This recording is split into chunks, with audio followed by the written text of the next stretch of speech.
उपमुख्यमंत्री सुनेत्रा पवार यांच्या प्रचाराचा आज शुभारंभ होतोय। प्रचारापूर्वी अजित पवारांच्या स्मृतीस्थळी सुनेत्रा पवारांनी अभिवादन केलेलं आहे। कण्हेरीमध्ये एका जाहीर सभेचं आयोजन देखील करण्यात आलेलं आहे। महायुतीकडनं बारामतीमध्ये जोरदार शक्ती प्रदर्शन आता केलं जाण्याची शक्यता आहे।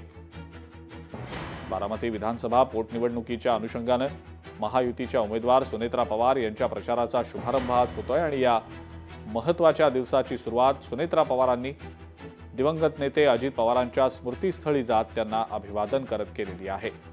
यावेळेला त्यांच्यासोबत जय पवार आणि जय पवार यांच्या पत्नी देखील उपस्थित होत्या। स्मृतीस्थळी दर्शन घेतल्यानंतर सुनेत्रा पवार काटेवाडीकडे रवाना झालेल्या आहेत आणि यानंतर प्रचाराचा अधिकृत जो शुभारंभ आहे तो कण्हेरी इथल्या हनुमान मंदिरात नारळ वाढवून केला जाणार असून त्यानंतर एका जाहीर सभेचं देखील आयोजन तिथं करण्यात आलेलं आहे। या सभेच्या माध्यमातून महायुती बारामतीमध्ये जोरदार शक्ती प्रदर्शन करण्याची शक्यता आहे।